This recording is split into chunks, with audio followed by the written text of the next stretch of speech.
Hello guys. तो इस episode के स्टार्ट में हम याओ को देखते हैं जो कि जिंगयांग से मिलने आई हुई होती है और उसके साथ वो रूम के अंदर जाती है जहाँ वो कहने लगती है कि मुझे तुमसे इंपॉर्टेंट काम है। जिसमें जिंगयांग पूछती है कौन सा काम, तो वो तुरंत ही अपने पॉकेट से अपना फ़ोन को निकालती है और उसे कहने लगती है कि मुझे बस बताओ कि इसमें क्या बोला गया है और मैं जानना चाहती हूँ कि आखिर इसमें है क्या।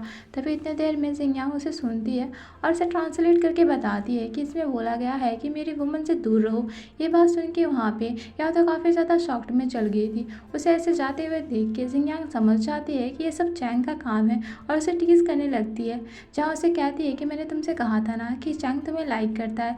लेकिन यहाँ पे याओ तो काफ़ी ज़्यादा ब्लश कर रही थी, उसे समझ नहीं आ रहा था कि उसे क्या करना चाहिए। फिर हमारा सीन शिफ्ट हो जाता है, हम चैंग को देखते हैं जो कि शावर ले रहा था और वो काफ़ी ज़्यादा हैंडसम लग रहा था। जिसके बाद वो शावर लेके बाहर आता है, तभी इसके फ़ोन में शू का मैसेज आता है जो कि उसे मिलने के लिए बुला रही थी इस संडे को, लेकिन उसे मना कर देता है। जिसके बाद वो लियो के पास जाता है और उसे कहने लगता है कि भला इसको मेरा फ़ोन नंबर कैसे मिल गया और मैं जानना चाहता हूँ कि इसका मैटर क्या हो रहा है। अब जैसे ही लियो उस फ़ोन को देखता है तो उसे समझ में आ जाता है कि मैटर क्या है। लेकिन यहाँ पे चैंग तो काफ़ी ज़्यादा गुस्से में था।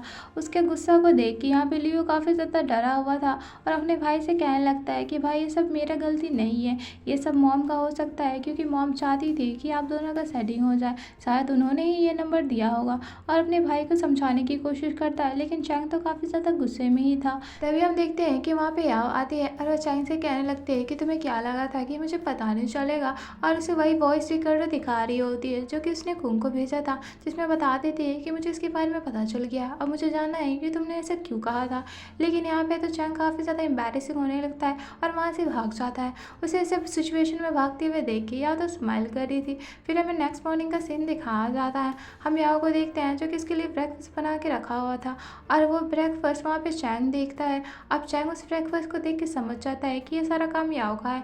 जिसके बाद वो याओ को बुलाता है, जहाँ वो कहने लगती है कि मुझे बस जानना था कि तुमने उसे ऐसा क्यों कहा और मुझे इस क्वेश्चन का भी आंसर दो।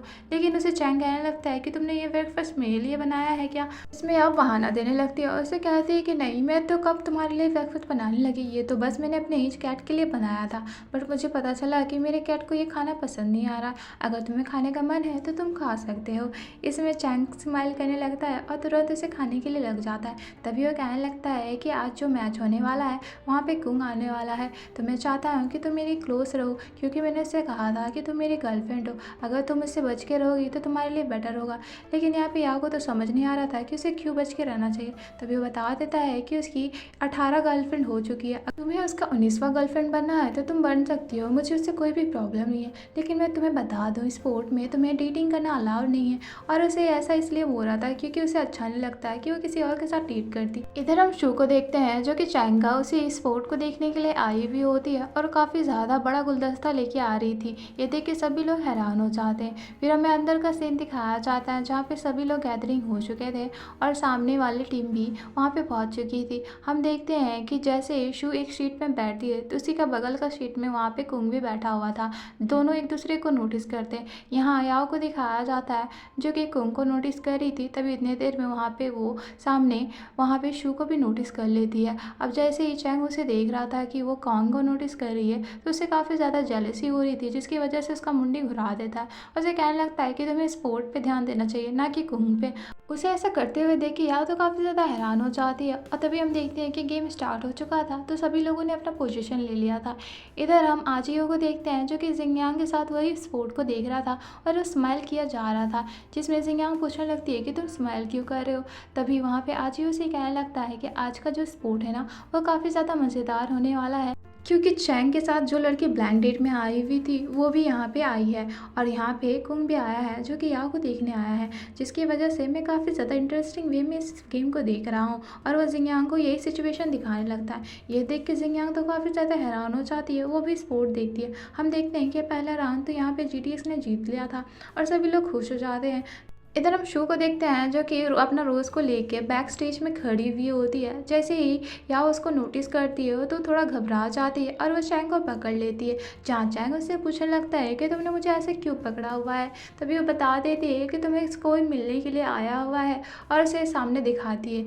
तभी चैंग जैसे यहाँ पे शू को नोटिस करता है तो थोड़ा हैरान हो जाता है, जिसके बाद वो दोनों नीचे जाते हैं, जहाँ शू उसका वेलकम करती है और उसे कॉन्ग्रेचुलेशन भी करती है। अब उसका इतना सारा सारा रोज़ देख के वहाँ से तो याओ तो चली गई थी। उसे जाते हुए देख के चैंग उसका रोज़ एक्सेप्ट कर लेता है और वहाँ से वो भी चुपचाप चला जाता है। फिर हम रूम के अंदर का सीन देखते हैं। यहाँ याओ फ़ोन चला रही थी और वो जिंगयांग से बात कर रही थी इसी सिचुएशन के बारे में। तभी इतनी देर में हम देखते हैं कि वहाँ पे चैंग भी आ चुका था और इतने सारा रोज़ लेके। ये सारे रोज़ देख के वहाँ पे कभी कहने लगता है कि आखिरकार ये रोज़ किसने दिया है। तभी लियो बोल पड़ता है कि मुझे लगता है भाई के फ्यूचर फियोंसे ने ये इसे गिफ्ट दिया है। अब ये बात सुन के सारे मेंबर तो हंसने लगते हैं और लोग याओ के बारे में सोच रहे थे कि आखिरकार इसका क्या होगा और उसके बारे में बुरा बुरा गाना गाने लगते हैं सैड सैड वाला।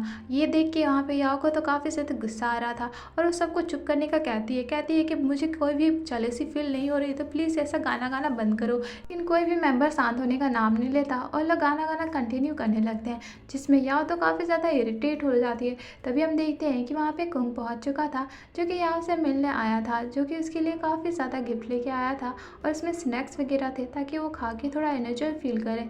अब उसे यहाँ पे देख के सभी लोग कहने लगते हैं क्या मतलब अब यही कमी रह गई थी क्या, एक एक करके तमाशा क्यों हो रहा है। सभी लोग उसे देखने लगते हैं।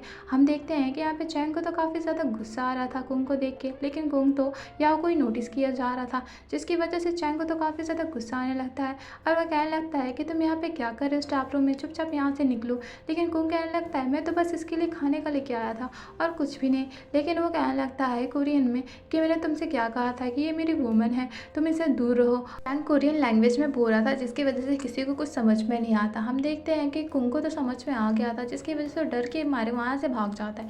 उसके जाने के बाद वहाँ पे रियो आता है। जैसे ही रियो आता है तो सामने इतना बड़ा गुलदस्ता देख के और याओ की हालत देख के उसे समझ में आ जाता है कि यहाँ पे कुछ हुआ था और वह सबसे इस बारे में पूछने भी लगता है। तभी वहाँ पे कभी कहता है कि तुमने इंपॉर्टेंट सीन ही मिस कर दिया, तुम्हें जल्दी आना चाहिए था ना, तभी तुम्हें पता चल जाता है कि यहाँ पे हुआ क्या था।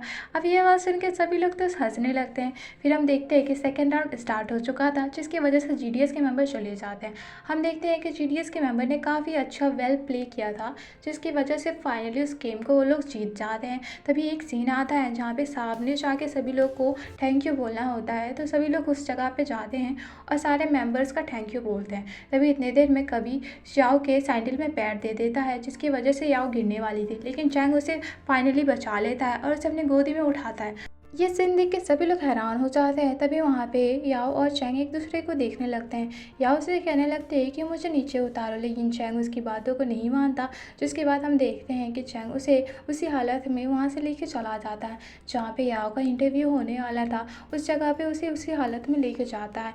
ये सिचुएशन देख के सभी लोग वहाँ पे हंसने लगते हैं उन दोनों के ऊपर, जिसकी वजह से चैंग शाय फील करने लगता है और वहाँ से चला जाता है। उसके जाने के बाद यहाँ पे इंटरव्यू वाली याओ से क्वेश्चन करने लगती है कि तुम एक लड़की के तौर पे गेम खेल रही हो तो तुम्हें कैसा फील हो रहा है, जिसमें याओ उस क्वेश्चन का आंसर देने लगती है और वो कहती है कि पहले तो मेरा जर्नी काफ़ी ज़्यादा हार्ड था, मुझे नहीं लगा था कि मैं इस गेम में आगे बढ़ूंगी, लेकिन जैसे जैसे मैं धीरे धीरे इस गेम में खेलने लगी और मुझे लोगों का सपोर्ट मिला तो मैं काफ़ी ज़्यादा खुशनसीब अपने आप को मानने लगी। मुझे लगता है कि हर लड़की अपने सपनों को पूरा कर सकती है अगर वो थोड़ी हिम्मत और अपनी काबिलियत पे ध्यान दे तो। और मुझे अपनी टीम पे काफ़ी ज़्यादा गर्व है कि उन लोगों ने मुझे इतना ज़्यादा सपोर्ट किया है और मैं उन लोगों का थैंक यू भी करती हूँ। तभी वो दूसरा क्वेश्चन करने लगती है कि आज जो सिचुएशन हुआ, क्या तुम्हारे और चैंग के बीच कुछ हो रहा है क्या, जिसमें बता देते हैं कि नहीं, चैंग और मैं और काफ़ी अच्छे दोस्त हैं और इससे ज़्यादा हम लोग कुछ नहीं है, और वो सारे लोगों को क्लियर कर देती है। हम इधर देखते हैं कि चैंग यही इंटरव्यू को देखे जा रहा था और वह याओ को घूर घूर के ताक रहा था और इसी के साथ हमारा सीन यही कट हो जाता है। मिलते हैं नेक्स्ट एपिसोड में। बाकी के एपिसोड आप मेरे प्लेलिस्ट में देख लीजिए। Thank you for watching.